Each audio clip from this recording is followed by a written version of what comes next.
کبھی ایک لمحے کی نرمی پوری تقدیر بدل دیتی ہے، اور یہ کہانی ثابت کرے گی کہ نیکی کبھی کہیں نہیں جاتی۔ ایک چھوٹے سے خاموش گاؤں میں، جہاں دن سادگی میں ڈھلا ہوتا تھا اور راتیں سکون کے سائے میں گزرتی تھیں، وہاں حمید نام کا ایک لڑکا رہتا تھا۔ غریب ضرور تھا، مگر اس کے دل میں ایسی روشنی تھی جو انسان کی قسمت بدلنے کی قدرت رکھتی ہے، نرمی، محبت اور بے لوث خیرخواہی۔ ایک دن اسکول سے واپس آتے ہوئے اسے راستے میں ایک زخمی سا پرندہ ملا، کانپتا ہوا، گمسم، جیسے زندگی کی آخری سانسیں تھامے کھڑا ہو۔ حمید نے اسے اپنی ہتھیلیوں پر آہستگی سے اٹھایا، جیسے کوئی نایاب خزانہ سنبھال لیا ہو، اور خاموشی سے گھر لے آیا۔ وہ اسے پانی دیتا، اس کے زخم صاف کرتا، اور دن رات اس کی دیکھ بھال کرتا رہا۔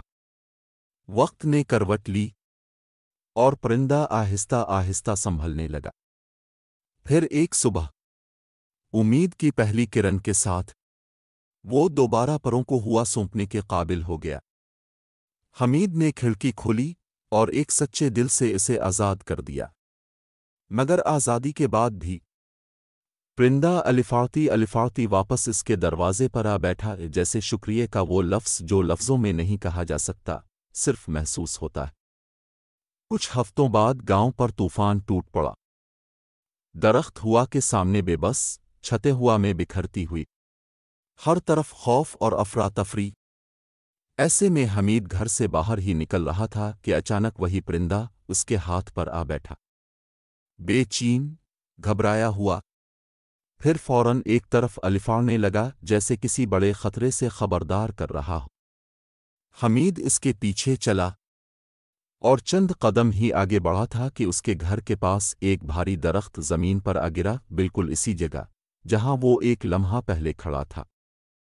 اس لمحے حمید نے وہ سچ جان لیا، نیکی کبھی رائے گاہ نہیں جاتی۔ کوئی چھوٹی سی مدد، کوئی نرم سا لمس، کوئی بے لوث خیرخواہی وقت اسے ضرور لوٹا دیتی ہے، اور جب لوٹتی ہے تو اپنی سب سے خوبصورت شکل میں۔